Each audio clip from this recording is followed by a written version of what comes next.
You have some remarkable people here that have joined us this evening, and I'm going to first give them each a chance to just introduce themselves, and then we'll go into the dialogue. Hello, my name is Michelle Cook. I'm born of the One Who Walks Around You clan of the Dene Nation, and this is how I identify myself as a Dene woman.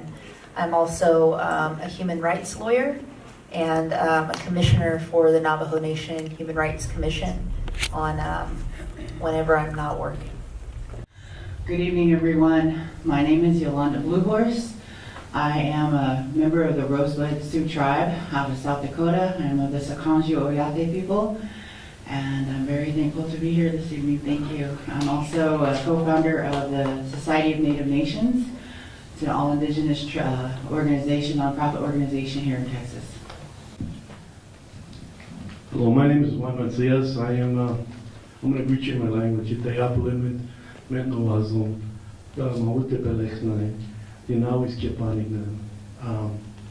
want to thank everybody for inviting us here to be part of this, because there's still a lot of problems going on in Texas as well. And there's plenty of information to offer from all these ladies on the side, on my side here. They're very informative. So I appreciate being asked to be here. And I'm with the Ishtokna Nation of Texas.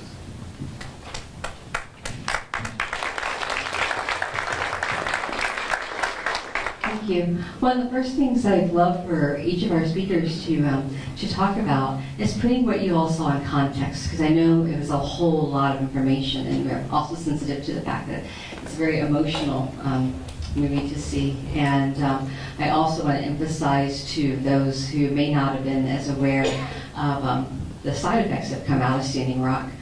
You may have noticed that a lot of people were having trouble breathing. There are a number of people that are still having trouble breathing. There were different things that were released, and so there's all sorts of side effects, illnesses that people are just now kind of defining. But one of the people that is really following up with those that got hurt during the protest is Michelle. And so I'd like to invite her to expand a little bit on what is the aftermath like for some of the protesters right now. Well, like I said, my name is Michelle Cook, and I'm a human rights lawyer. I had the incredible privilege and honor of being able to witness the encounter at Standing Rock. And right now, the water protectors are still in desperate need of support. Many are still facing criminal charges. Chase Iron Eyes, he is currently in court right now, as well as Holyoke Lafferty. There are many water protectors who are still fighting criminal charges, but there are also going to be many water protectors who are going to want to file civil suits, class action lawsuits, and the need to support them and create the infrastructure to help these victims navigate a very complex legal system is very important. So I would encourage each and every one of you to not give up the support that the water protectors continue to need support, not only in terms of resources and capital, but in terms of the emotions of what they had to go through. Many of the individuals who are arrested and who were brutalized, they still are carrying these wounds.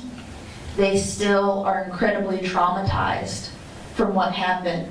And so on this night of November the 20th, this is the 1-year anniversary of when they attacked the people with water cannons.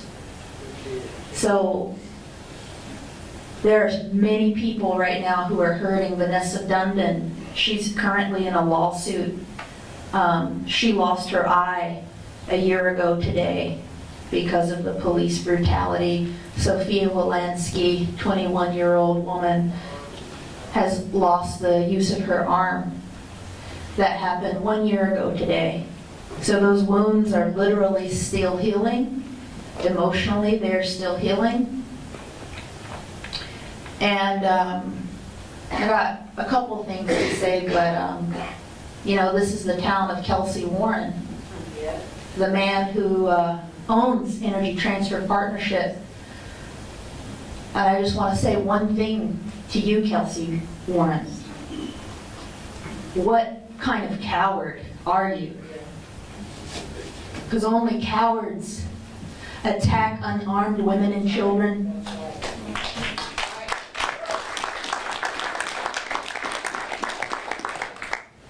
Only a coward would do this. And that is exactly who they are. A coward's attack. And each and every one of those police and each and every one of these bankers that are financing this, you're a coward too. Because you hide behind money and you hide behind guns while you brutalize innocent people. And that is a coward's act. So I hope everyone in your hometown knows what you did. I hope everyone here in your hometown, Kelsey Warren, knows what you're responsible for and what you're continuing to do with your unethical business practices, with your corroboration with mercenaries and private security, how they abused indigenous people's human rights, how you abused the U.S. Constitution. Our veterans in World War II, they fought for democracy. They fought for human rights. They gave their life so that we could have freedom here in the United States. But that freedom is still denied to indigenous peoples when we do not have protection over our traditional lands and territories that we have occupied since the beginning of time. And here in Texas, you got another problem too, in addition to Kelsey Warren. Aboriginal title. This is Indian land too, right here in Texas. This is Indian land where we stand. There are Indian people who still live here, but yet for some reason, Texas thinks that there's no Indians here. Guess what? There are Indians here. There have always been Indian people here.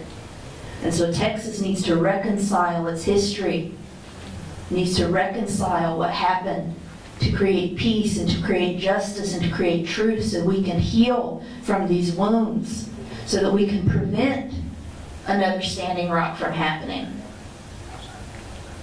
And I hope that we can learn that from this experience. Let the sacrifice of the water protectors be for something. It's not just for our entertainment. It's not just for you to have sympathy. I'm not here to ask for pity. I'm not here to ask for pity or sympathy from anyone. What I need from you all, what Indian people need from you all, is your help and your support and your action to change what is happening here in the United States. Don't pity me. Don't pity me. I am Hanalahmi. I am the one who walks around you. I am born of the monster slayers. That is who I am. I was born to do this. So don't pity me, because I found my strength, I found my purpose out there in that adversity, in that cataclysm. I found what it means for love to conquer fear. And I hope each and every human being gets to feel that way.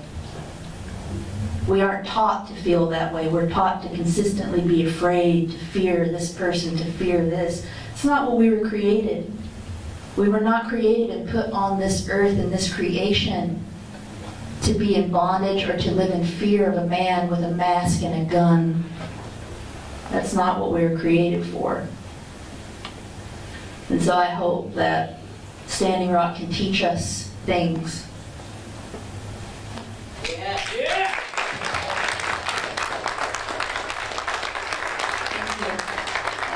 Just to emphasize some of what Michelle said, a couple of facts that many people in Dallas don't know.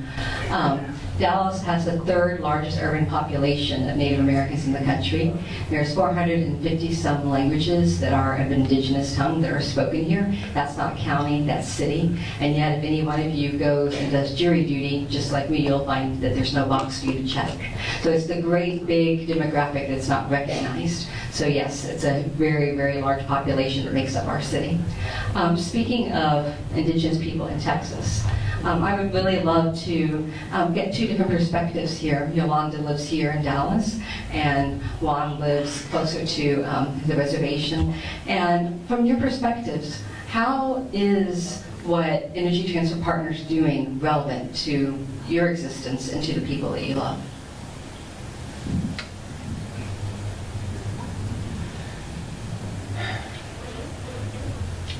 I want to say first and foremost, it's so hard to watch this movie. To see, and that's what got me in. The people at Standing Rock are my distant relatives. And when this all kicked off, when I first heard about it, I wanted to go up there so bad, because these are my own people. This is my ancestors' land, my land, but I'm down here. And the more, thank God for social media, the more feeds that came out, the more that I watched my people start getting hurt. And to see all this again, it hurts. It hurts right here, because these are my people, these are my ancestors' families. And just as a human being, it hurts to see that people can be so mean to each other in that way. It was brought to our attention, and as a Society of Native Nations, as a member of it, that Energy Transfer Partners was headquartered down here in Dallas. And the suggestion was made that the head of the black snake is in your backyard. Can you guys do something about it down there? Where do we begin? I don't know anything. I've been to rallies, hosted a couple of them, but not anything in regards to environmental. But my passion for my people, my land, is what got me going in the strike to do it. The footage that you saw where they were on the highway and they were fighting back, I was so mad. I was so mad and so frustrated because of work I could not go up there. I went down to Energy Transfer Partners and they knew who I was. We had held rallies, and I say we, Society of Native Nations had been hosting rallies and protests and prayer vigils and walks to front of Kelsey Warren's house. I was so mad. I walked down there and walked straight up. I didn't know what floor his office was on. I just started picking elevator floors. And finally I found the floor his office was on, and I went in there and I wanted an appointment with Kelsey Warren. And of course I was not granted one. I was escorted off the property, and then later warned by one of the Dallas detectives that if I step foot on that property again at Energy Transfer Partners, I will be arrested. So I have to agree. I want to speak to him. I want to talk to him. As an indigenous person, you're killing people. And it's very hard for me to wrap my mind around how a human being, a living entity, somebody who bleeds the same color as me, could be in agreement to commit mass murder. Because that's basically what these pipelines are going to do. I just came out of West Texas this morning. I've been driving all day back from South Odessa, and the fracking that's going on out there, and these poor communities that are out there, learning of what they're doing, what they're fighting. And there's no recourse. There's no legal recourse to these fracking or these pipelines. Eminent domain. By God, we're in Texas, and Texas does what it wants to people and does not care at all. And as I left that town, you know, I looked at one of the researchers and the scientists and leaders of the Big Bend Coalition Alliance down there, and I said, I wish to God there was something more we could do. Because eventually you all are going to get poisoned, just like the fracking sites in Denton, and there's cancer clusters out there. Eventually they're going to die. They're going to get sick. And the only thing I could talk to them is find your voice. You're way down here in West Texas, but find your voice, because that's all you have. The media isn't going to cover it. The media didn't want to cover Standing Rock. And it took the people. It took the people to get the word out. And that's what we all have to do. We all have to find our voice and start fighting for what's right, because nobody else, the government, they're allowing all this to happen and they don't care. And we've got the biggest mass murderer in office right now, and he is ripping this earth apart. Climate change is real. Climate change is real. You look back when you were a kid and see what the weather, remember what the weather was like, and you see it now. It's real. But this is killing our earth, and as a native person, it doesn't matter really when it comes down to it what color we are. We all need this water. We all need this water to survive. White, Latino, it doesn't matter. It doesn't matter. We all are going to have to learn that if we don't start coming together as one powerful voice, and it is so hard sometimes and so frustrating at all these rallies that not just me, not just the Society of Native Nations, but the Sierra Club, Veterans for Peace, Code Pink, there's so many other organizations that have come together in front of Energy Transfer Partners, in front of the Army Corps of Engineers down in Dallas. We had over 300 people at that protest that day, that night, and we walked through the downtown streets of Dallas, and it was amazing to know that there's so many people willing to come out on a weeknight and walk and be in support of this, to fight these pipelines. But we need more. We need more. There's going to be a call for action in February for divestment. And more counties are getting involved. Denton County is calling for an action. So that's our next plan of what we're going to do. So I encourage all of you to get on the internet and get on social media and check these out, these actions, because sitting at home, it doesn't help. It doesn't help. And these poor little communities down in West Texas, as I looked in the group and I talked to them, they looked just as lost, and I said, you know what? There was once upon a time I was just as lost too. I didn't know what to do. But I knew I had to fight for justice and fight against these people, that group of this one town that was being racist to me.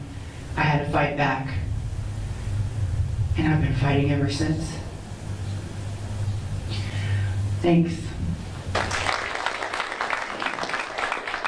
Well, I don't know if you know, but Kelsey Warren is also on the Texas Parks and Wildlife Commission. And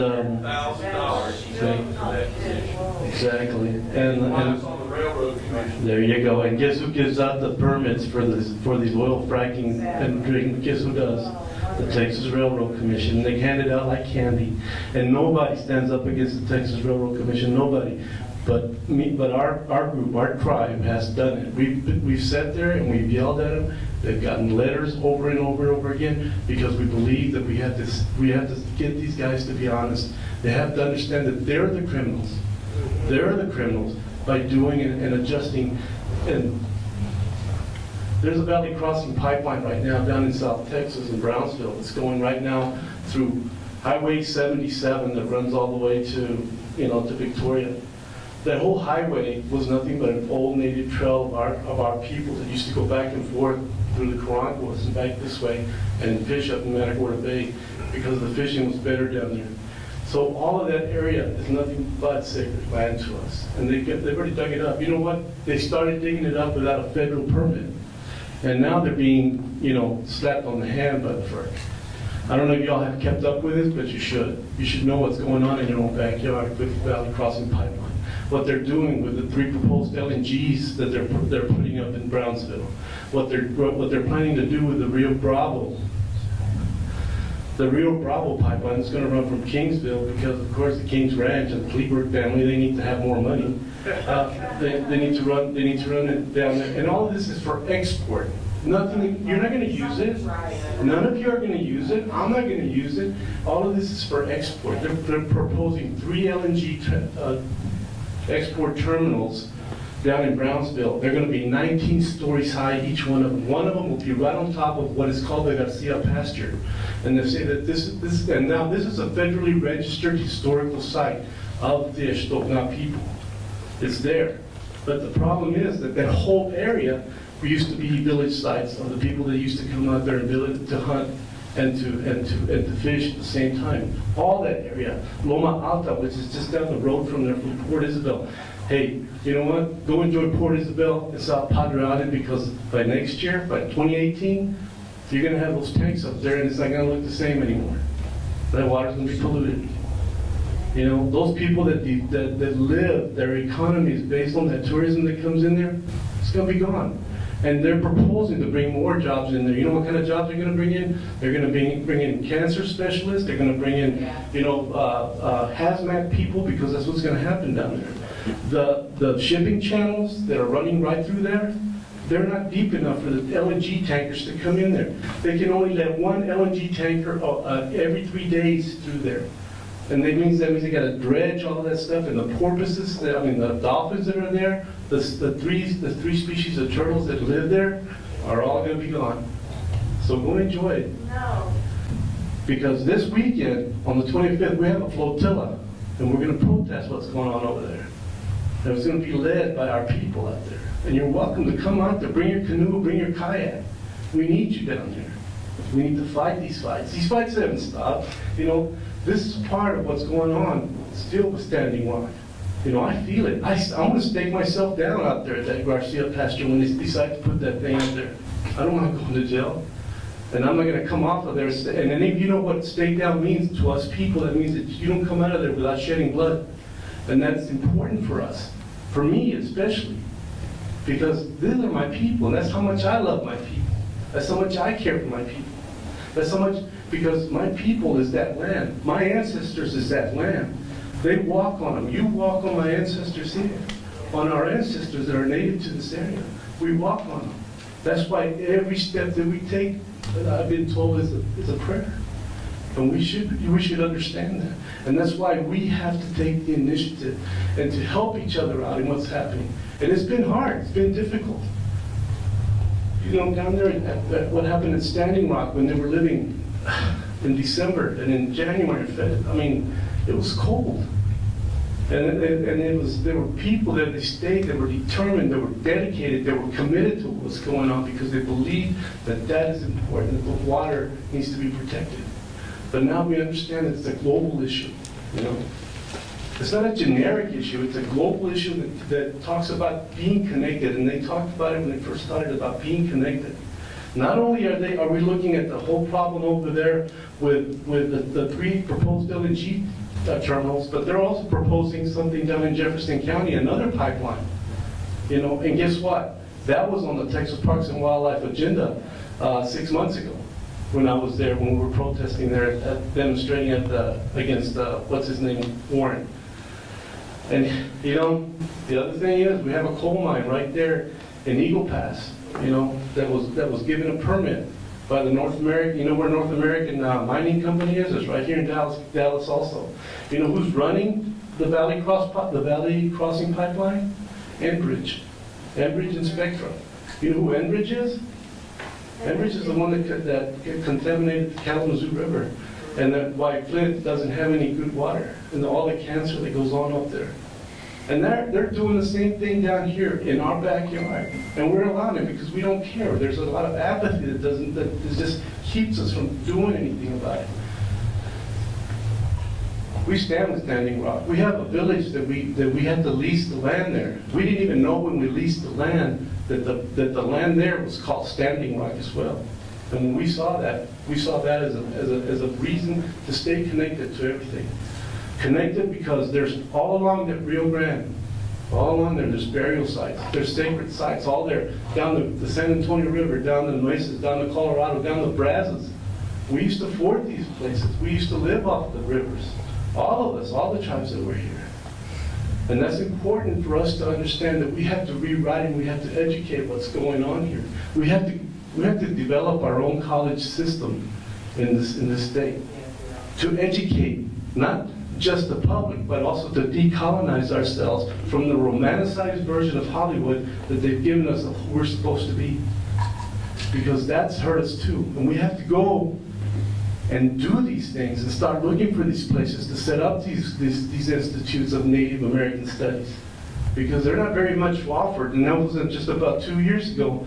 They started open Native American studies in colleges in Texas. But when you look at the Texas history and you look at the other enemy, the Texas Historical Commission, who only sees history after 1836, because nothing happened before 1836 in Texas. Of course, you know that's the Alamo. And so those kind of things we need to be aware of. We need to research ourselves and also reawaken ourselves to the connection that we have to those ancestors that left those teachings, that left those stories behind us. You can go on my Facebook, and there's a prophecy of the snake. I just showed it to her today, down there in Seminole Canyon, in Sanderson. It shows the linear fracking, the horizontal fracking, and it shows the compression tanks. This picture was done over 2,000 years ago. They were already telling us what was coming. There's a panel that they put up that they're portraying all over the place called the White Shaman panel.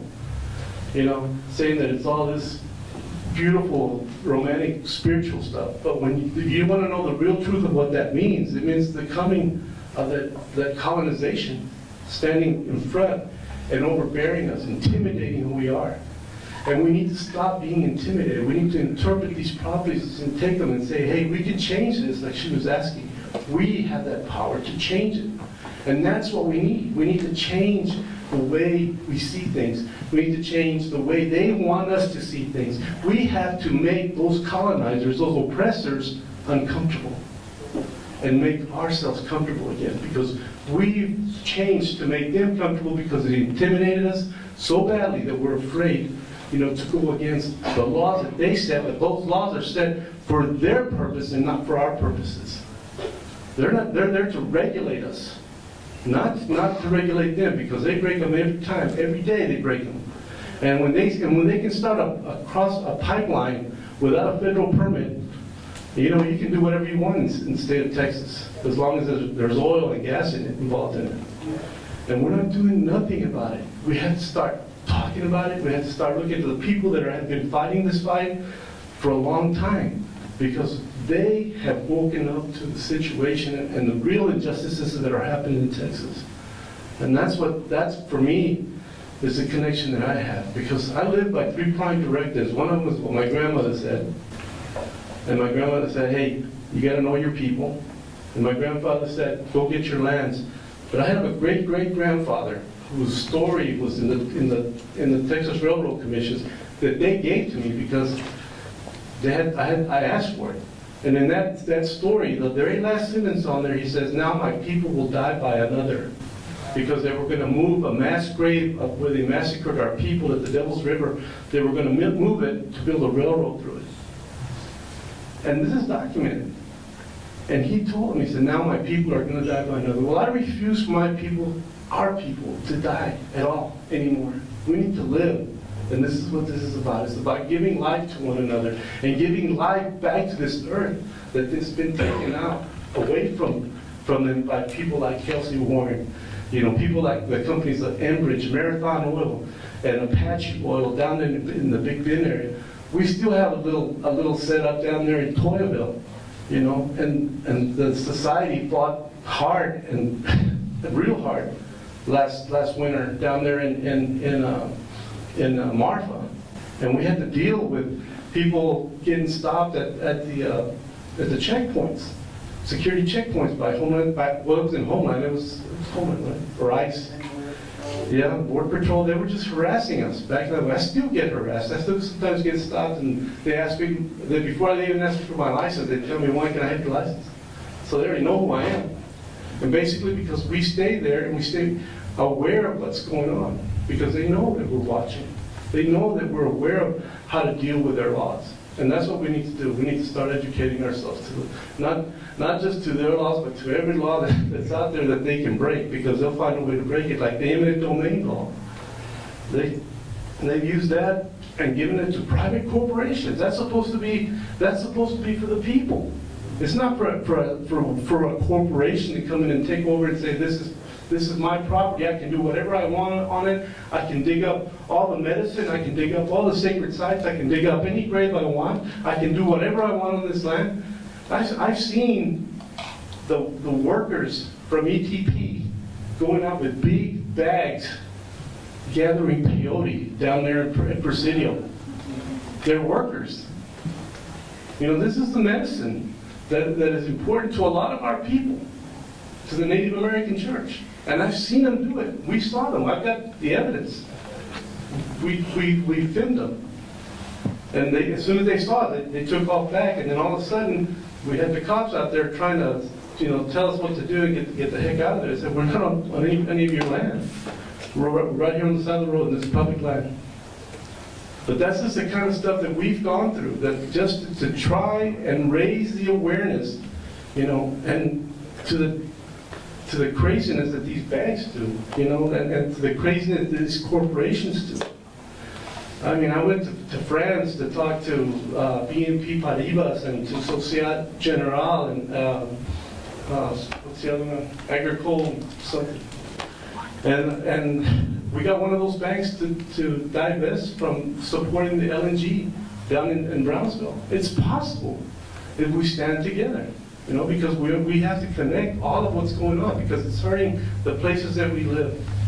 Every one of your belly buttons, whether you were born in a hospital or you went through a ceremony, it's buried on this earth. You're connected to this earth. You're a child of this earth. You have a connection to this. This earth nurtures you. And it's important that we recognize that fact and that we take care of our mother. My grandma used to say, because I would spit every once in a while, and she'd say, you don't spit on your mother. And it taught me to respect that which I'm connected to, because those are my relatives. Those are my ancestors. And everywhere that we walk in this land, there are indigenous ancestors there that we have to understand that are important to us. That's why I love who I am. That's why, because they give me this identity. The blood that runs through my veins comes from that connectedness. It comes from understanding that I have to remain connected. There are teachings that are not complicated. They're very simple. Very simple teachings that we just have to connect to. And one of them is based on humility, sincerity, respect, and patience. And after that, you have to have a lot of courage to have those four. And if you can have the courage, you can really learn how to love after that. And those are values that are important to us, that are part of who we are as Native people. And this is why I want to lead, over there. Get a canoe. I can't get in a kayak. I'm afraid I'm going to flip it over or something. But I can get in a canoe and I can sing our songs on there. I have 3 canoes. Anybody welcome to come on there? I can jump in one of the canoes. We can use all the help. And it's this weekend, at 10 o'clock, 10:45 down in Port Isabel. And it's Laguna Madre. We're going to go out there and tell them we don't want those LNGs here. And it's just the beginning of the fight. Because by 2018, they propose to start building at least one of those things out there. They're getting tax abatements.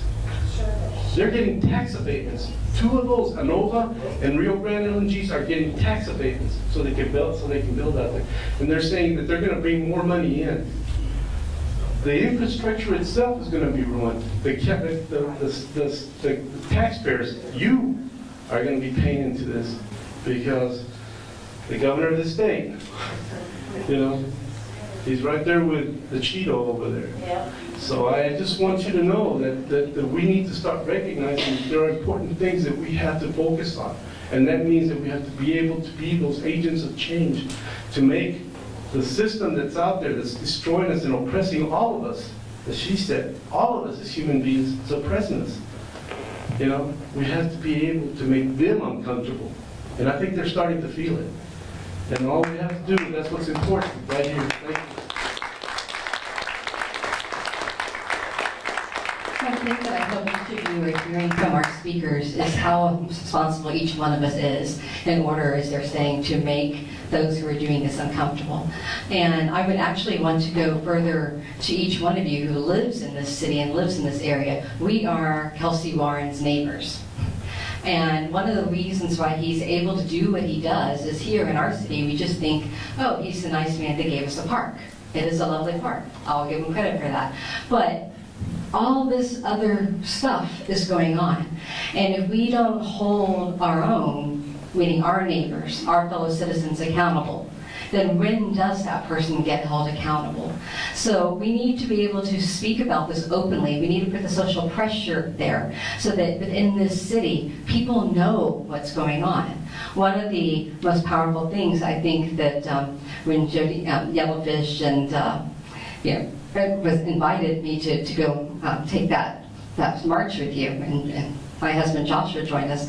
You know, when we started walking to his house, one of the most powerful things I saw, his neighbors came out, and they were going, "What are these people doing here?" And people would say, "Your neighbor's a sociopath." And then the person would come up and say, "What are you talking about?" And it began as humor, but then there was a conversation. Did you know he paid for, mercenaries to go beat up, older women, people in their 60s, 70s, 80s? Did you know that, he paid, or they lied to police and told them that they were terrorists, that they would go and volunteer to help fight, these indigenous people? Did you know this? Did you know that? And you could see the lights going on in some of his neighbors' eyes. And that's where things can begin to change. Because he may not hear us, he may not take your request for an appointment, but all of us here have the means to put pressure on in this city. And this is where we can begin to actually make a difference. So don't think don't be intimidated by someone in that powerful position. I was brought up in a family that is a powerful business family, and believe me, you can put pressure and you can make a change. But right now, as long as we're silent and as long as we think, oh, well, he's over there, he's going to think that he can continue living his life without having any repercussions because he thinks he can dismiss all these amazing people. One of the things I also wanted to put into perspective is what Michelle actually put into her work. She says she was volunteering to provide law services, but actually up at Standing Rock, what that meant, allow me to paint a picture for you. There was a tent that didn't have any way to keep warm. There were flaps open, it was sub-degree temperatures, and there were different attorneys, they were all typing, and each one was desperate to type at least 10 papers a day, because each one of those could help get somebody out of the chicken wire coop they were put in, which if you go online you can find Amnesty International describes it as stripping people naked and spraying them with water and keeping them in those outside chicken coops. That's the kind of work that she was doing. So I also just want to recognize that you are an absolute warrior.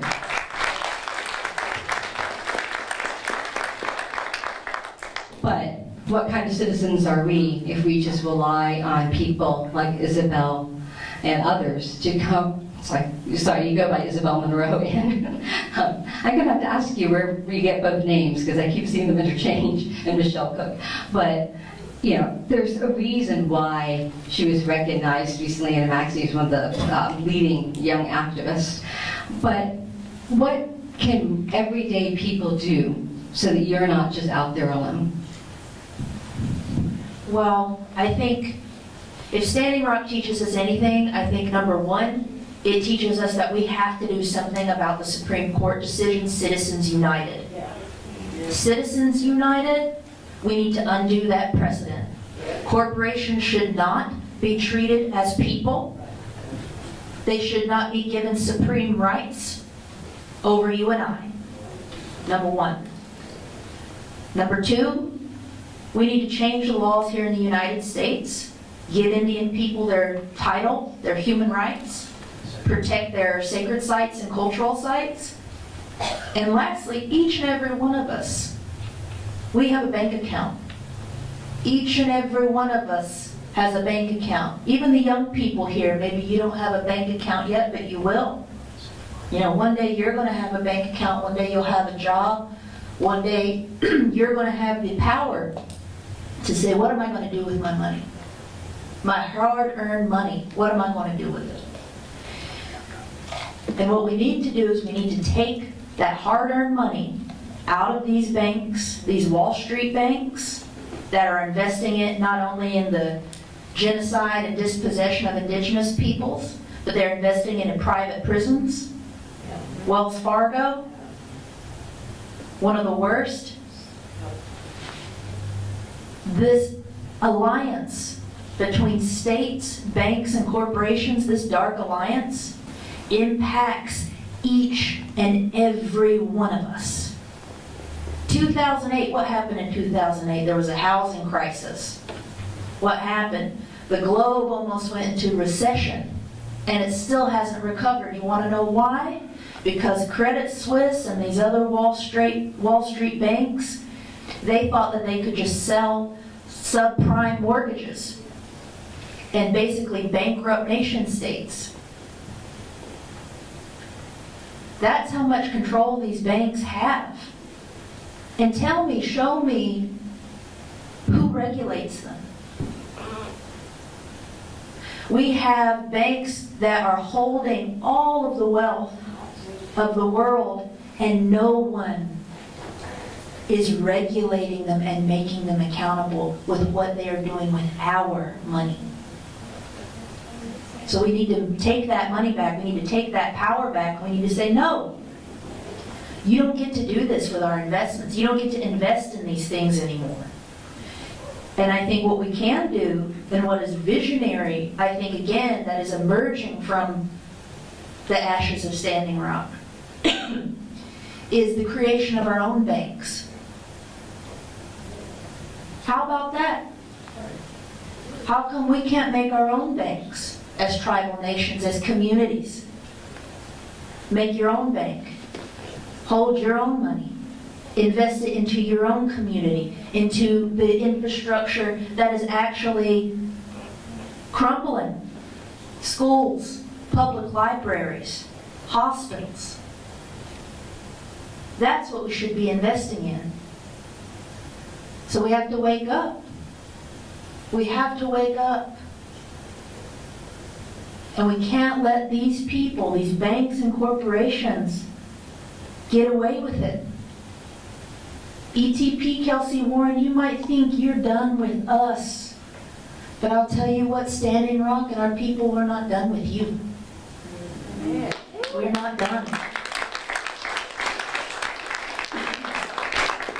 And we're going to use this moment.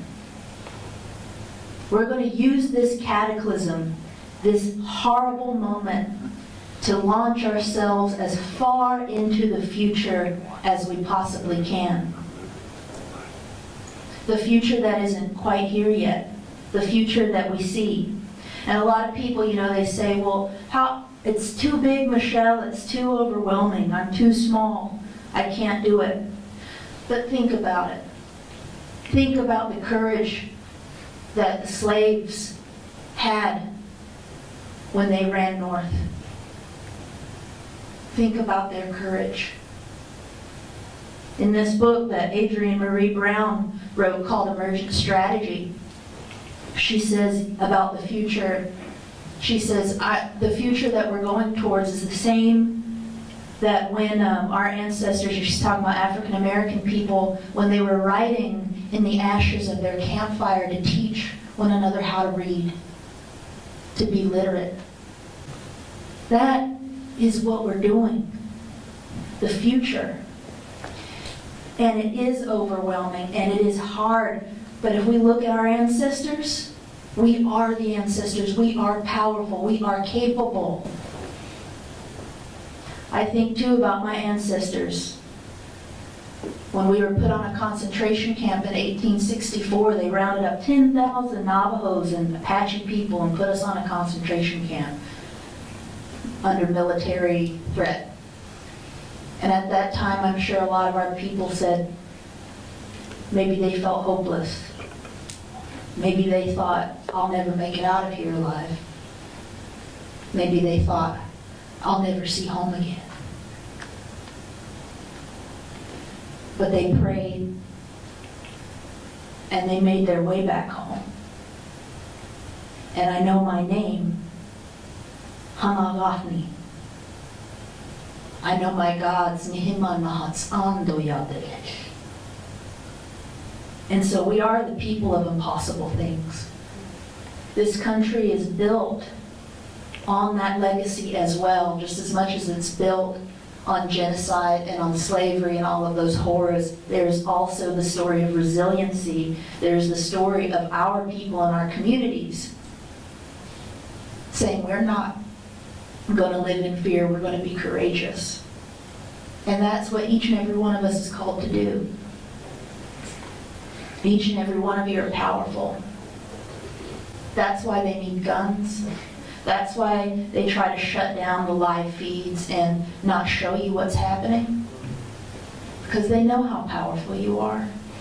They know that those banks and those corporations, they say 8 men on this planet own the wealth of the world. 8. They say 140 corporations own the wealth of the world.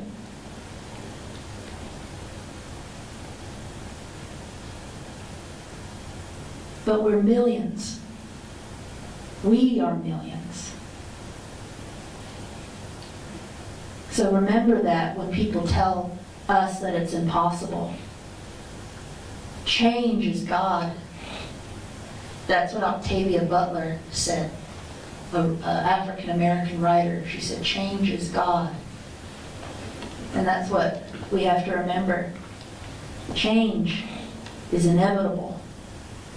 And the people who resist that, they're the ones with the guns, they're the ones with the fear, but not us.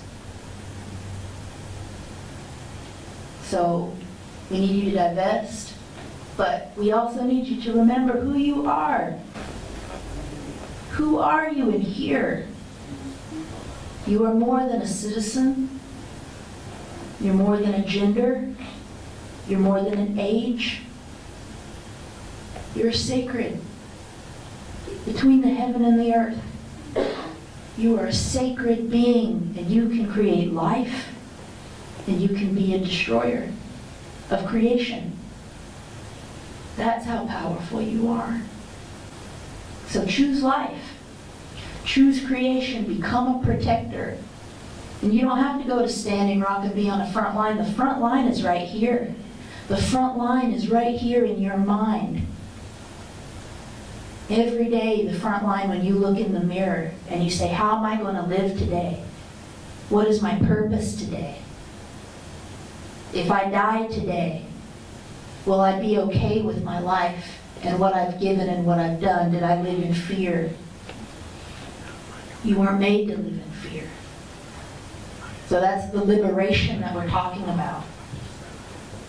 It's about liberation of this planet and the people from these corporations, from the banks, from everything that is oppressing people. That's how much Standing Rock matters. And that's what I saw. I saw ordinary people become powerful. I saw ordinary people become heroes. I saw ordinary people become who they truly are. That's monster slayers. In our creation story, I'll end on this, but in our creation story, we are told about two beings.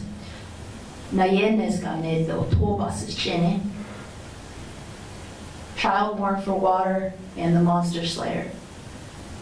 And in this creation story, they are fighting monsters that are plaguing the earth. And they have to travel to the sun to get weapons.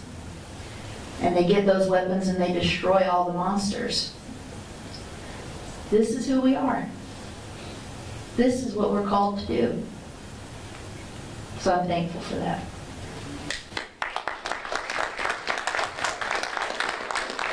For any of you that are wondering just where to begin, I will toss this little bit of FYI out to you. I was actually in the process of divesting recently, and I can tell you that both Frost and the Bank of Texas took a very firm stances and refused to invest in Dapple. So if you're looking for banks that took a hell of a line, did the right thing, those are two in our backyard. So I have a question. Yolanda, I know that it's been a challenge balancing the protesting here with what's going on, up there at Dapple, and yet also, the voice of accountability that you've been able to create for yourself. And you really went from nothing to creating everything. And I'd love for you to share with people how you even began that journey, because I think there are a number of people here that are very passionate. For them to be here tells you a lot. So what could they begin, whether it's in their own backyards or in joining you? How could they even begin approaching this?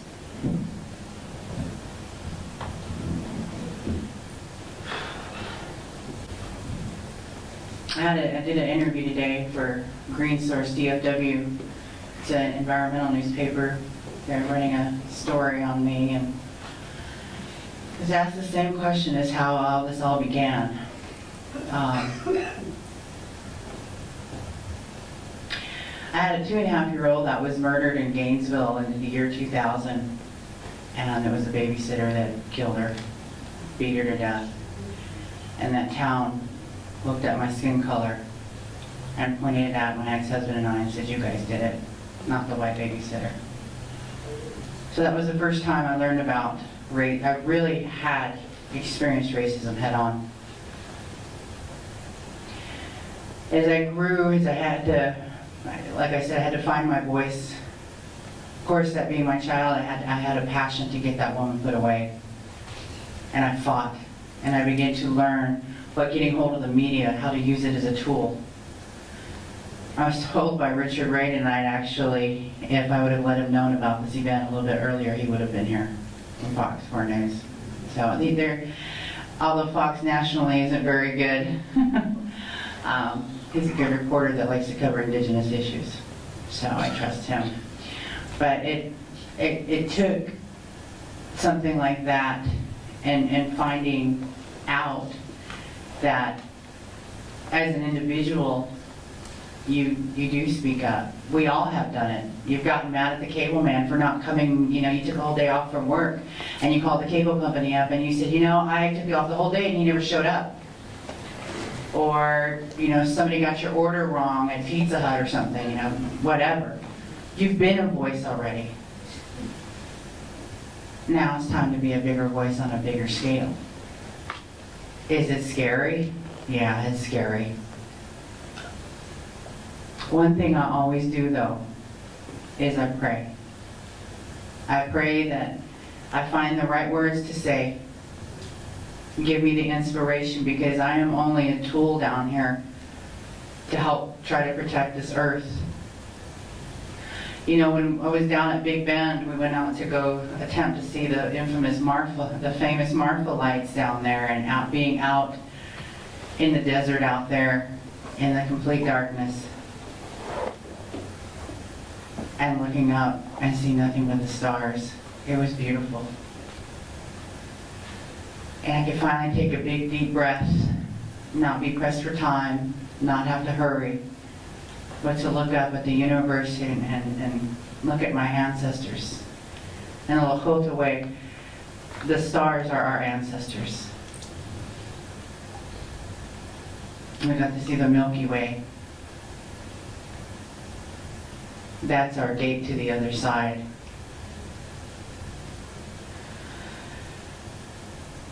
We all living in the city, we're like little robots. We forget the basics of what Mother Earth is about. When is the last time you truly reached in the ground and felt the earth? Or you've drank from a natural river? The rivers up in the Colorado Mountains, the Rocky Mountains, is clean and you can drink from it. in years to come. I hate to see what it will be. There's a natural spring I learned more about down in Balmaray called San Solomon Springs. And it comes to a point connecting 6 different natural springs that come down. It hits right there in Balmaray. It's in the middle of the desert. It's a natural water oasis out there, natural oasis. And they showed us pictures of what it used to look like, big marshlands. And I imagined, all the people that came through long years ago that would come and drink water from that. It's natural water, you can drink from it. How many indigenous people of this land down here drank from there? How many encampments were there? And what really brought it to a head was the fish in the water. And it was explained to us on this tour that there's 2 species of fish that live in that water. And if those fracking sites leak, if you understand the fracking process, they pull the water out. They do it through a process. The water comes back out, polluted, contaminated, and then they inject it back into the earth, back into the ground. So it hits the water table. And when that does happen, it's going to get into those natural springs and it'll kill those fish. And those fish are indigenous down here, and it will completely wipe them out. And I looked down at those fish and I thought, this could be the very last time I see these type of species of fish. I'm not a fish lover, but it grounded me that they will be gone forever. There's nothing we can do about it.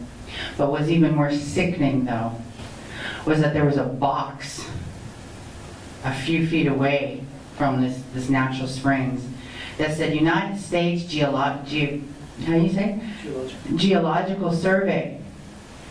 And they're monitoring the salinity in the water, basically when these fracking sites do leak.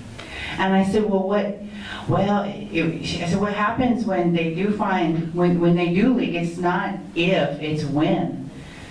And the lady giving the tour, she goes, there's really not much we can do about it because then the damage will already be done. And I walked away going, my God, our government knows that this is going to happen, but yet they're still doing it.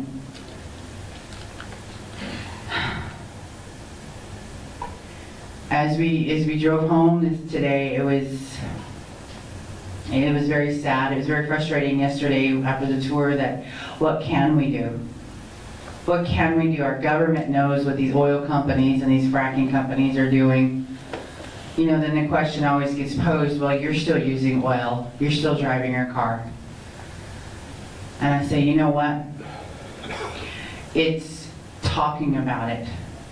We all have to be accountable. We all have to start talking about it. We're not going to change things overnight. We're not going to get rid of using oil overnight.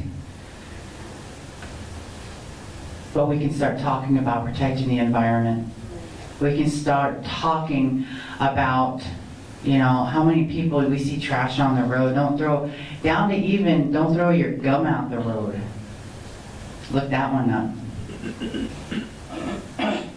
We all can start doing something. But it's going to take things like this, holding events like this, to get one of you, hopefully all of you, but somebody in here will start a change by talking to your friends, guess what I did last night? Guess what I learned last night? And this is what I'm going to do. This is how we begin. Is it going to change in our lifetimes? Probably not. But in generations to come, this is why we're doing this today. But the one thing that keeps me grounded, is reconnecting. Like he said, reconnect with the earth. Reconnect. Quit being that one ant in the anthill. You watch those ants, that's all they do is take in rocks, take out rocks, food in, food, that's it. But what happened if all those ants quit? That queen ant would die.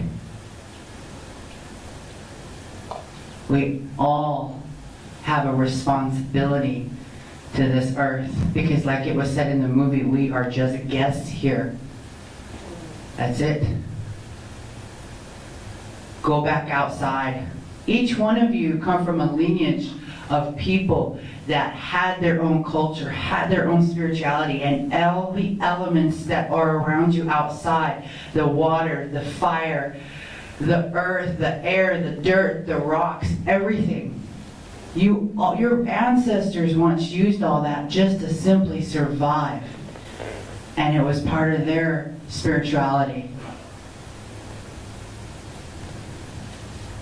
Go back outside and reconnect.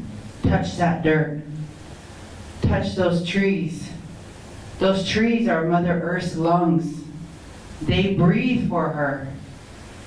The water is what she gives to us so we can live. So we can live. Reconnect. Know what your ancestors died for. Know what your ancestors died for. Because we need more people out there. We need more people out there. All of you who have come out to the rallies, I'm thankful. I'm thankful.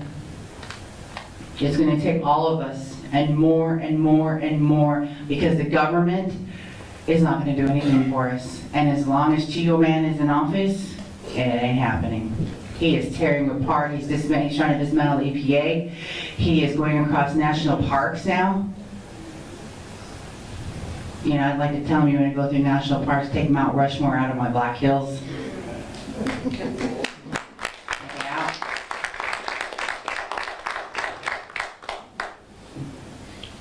Get reconnected. Touch that dirt. Touch that water.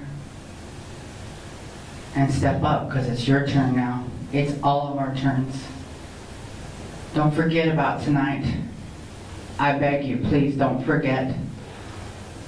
Because they didn't go through all that pain for nothing, nor did our ancestors.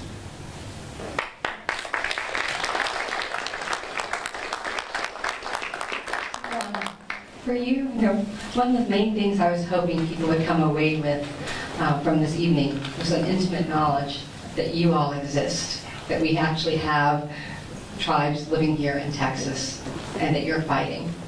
And I would love for you to be able to share with us one thing, since we're in one of the major cities, and as you point out, the headquarters of a lot of these companies, what is one thing you would like the people here to be able to speak about when they leave here in terms of what could support your people, what you're facing? I just want to say one thing to what they were both saying, and connected from what you're asking. But did you know that you guys are 98% water? Yeah. Right? So what happens when we cross over and they put us in the ground? We become part of the earth. Where does that water go to? Doesn't go into Mars, of course. It goes into the atmosphere, it comes back down as rain and so on. So guess why we're connected to that water? Guess why we're connected to that earth? Because we're part of that. Our ancestors, they're actually sprinkling that water on us, That water is sacred to us, still quenching our thirst, taking care of us over the eons, So we have to be aware of how important this connection is. And that's why when we talk about being connected, it's important. And back in 1989, I put a 12-step program on how to deprogram from brainwashing. But I've changed the name of it now. It's a 12-step program on how to decolonize. And basically because I think that we all have to go through that. We start with the language that we're using now, because we have to communicate with this basic language that is real rough and real non-spiritual. Has no spirit, honestly, to me. So we have to understand what the words that we're using. And sometimes some of that colonization comes out in the language that we use. This past year at our harvest dance, we want to call it a ceremony. I call it a life way because we do it anyway. It's part of who we are. If you're out there, singing one song in your language, you're being who you are. So there was these hawks who were screaming all above us. This was during one of our breaks, and they were screaming all above us. And all of a sudden, here comes this hawk, one hawk, to right where we're at, and he grabs a squirrel off the tree, and it takes off. And all of a sudden, it gave me this teaching. Who do I want to be? Do I want to be the squirrel? Do I want to be the hawk? Do I want to be the prey, or do I want to be the predator? And a lot of times, that's the only way we learn to be predators, by being the prey. But when you get those kind of messages, we learn that we can't be intimidated, and we can't live in fear anymore. If we have a life that is important, this is what this is all about, is about giving life. We don't say, in my language, we don't say goodbye or nothing like that. We say ayema payeso, which means give life. And it's like an important part of who we are. So words like ceremony don't exist in none of the languages that I know of, other than trying to rearrange the language to try and make meaning of that one word. Words like prayer, we have to arrange our language to make meaning of that word, because to us, it's like sending a voice. When you say, well, check, in your language, we say, best in my language. It's about sending a voice. Being active in that life way. That's why I don't need the word ceremony. I don't use it either. I use more like life way, because it's a harvest dance life way, because that's what we do. That's our life way. And it's about giving life. Everything that we do is about giving life. It's about life. The reason we went to war to fight was to give our people life. It was about giving life. Always giving life. It wasn't just about destruction. It wasn't just about killing. And there was no honor in that, because we would come back and purify ourselves, go through a life way to take that stuff off us, because we were giving life to ourselves and to our people. And see, these are the things that to me are very important, and the reason that we have to connect back to the things that made us people again. We become so disconnected. We become so linear even in our, and I was asking Michelle earlier, I said, if my ancestors came back today, would they know me? Even though I do speak the language, would they know me? That's what keeps me connected to those old ways, to those things that give us life and keeps me going forward. Because this same year, at another life way that I went to, I also heard someone tell me that it's time to stop being afraid of being a human being. When they demean us and they tear us down and they take away our humanity, we're afraid to be humans again. And being human means that you have a certain right, inalienable right, to be able to express yourself, to be able to say, this is wrong. This is not just what they're doing and what they've done to us. That they've turned us against each other. They've used us against each other. And it's time to make that ideal uncomfortable, that mentality uncomfortable. Because I think that we still have a real connection to the misunderstanding of what's really going on. And we think that the plantation system doesn't exist anymore. But if you want to see a real plantation system, look at the NFL. Look at any organized sport. Look at any corporation. They are the plantation systems. And the rest of us here that buy and consume these things are actually paying that plantation minister and that plantation owner. People don't want to hear that, but you know what? We have to free ourselves from that mentality. Free ourselves and go back to those things that make us human beings and connect us to the earth and make us who we were, connected to those ancestors who cared about survival, who cared about being connected to the creation.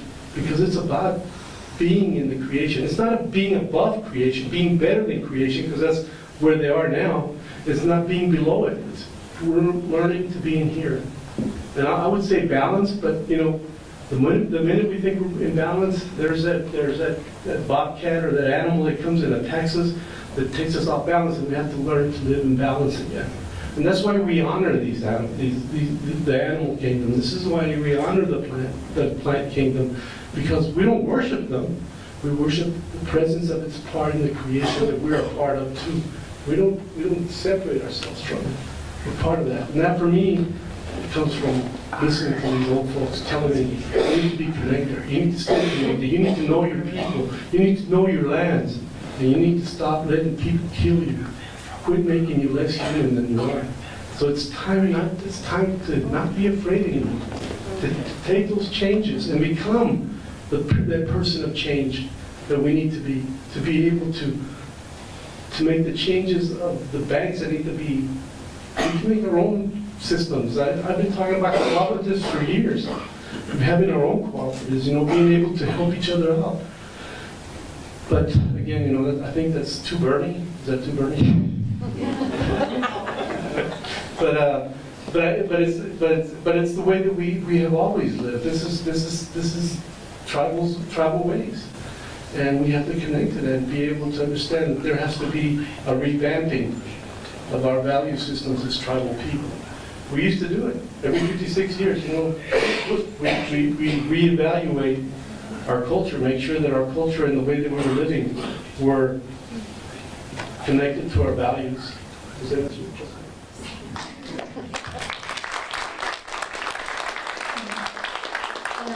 We're going to invite you all to come, and we have a wonderful reception and some wonderful things by Velvet's Bakery as well. But before we go, I just wanted to challenge each and every one of you. Right now, every one of us feels pretty helpless when we turn on the news, we get the inundation, whether it's dealing with the environment or whether it's dealing with human rights or whatever it is in the world. And many people I hear from say, well, where can I begin? What can I do? Well, every single person up here began by just taking that one first step. And I asked Juan earlier today, what made you want to become a leader? And he told me, it's something that I grew into. It was what I was destined, but then there's a second process of discovering that that's what he wanted. And I think that that's a process that every single one of us goes through. Somebody in your ancestry defied the odds so that you could be alive today. Somebody struggled, somebody faced an opposition, somebody did sacrifice so that you could be here. And right now you are tomorrow's ancestor, and right now it is our opportunity to stand up, to defy the odds so that the next generation can be here. And while we take a look at how globalization is affecting the world around us, when we recognize what we do on one side of the world directly affects what's on the other side of the world, those of us living here in Dallas, Texas, have a magnified example of that. Because many of the major things we're facing, whether it's environmental, such as what Kelsey Warren represents, whether it's social, such as Richard Spencer, and the list goes on and on and on, Reverend Jeffress, so many of these names that we hear that end up being the voices of hate and oppression are sadly coming from our city. And so that means it's on each and every single one of us as a citizen of this city to speak out and to do nothing less than to take a stand. Because if we end up answering their actions in silence, then we will be the ancestors that agreed with it. So thank you. To me, it's just the life way, but I like to end it that way, if you don't mind. Maue, maue, maue ko, ankio, ankio, ankio. Maue, maue, maue ko, ankio, ankio, ankio. Jen stop no ozu, hat ko kiapa. Maue, maue, maue ko, ankio, ankio, ankio. Maue, maue, maue ko, ankio, ankio, ankio. Jen stop no ozu, hat ko kiapa. Maue, maue, maue ko, ankio, ankio, ankio. This is for the kids who can't even write a sentence, but police still try to get sentenced. This is for the poets and the writers, those that inspire us, warriors of the mind, fighting between the lines. And this is for those who know the truth in their hearts and believe it even when the world tears it apart. This is for the migrants who come in on the tides, the stars that advise them to leave their lives behind them. This is for the citizens, First Nations, Indigenous. My respect for you is just limitless. This is for the critics who said I shouldn't dream. I know you only hate me cause you know you can't believe. This is for the party people, Friday night relief. For the DJs who play it loud just to bring us peace. This is for the people who dance to this rhythm just to get the energy to fight the system. Ha!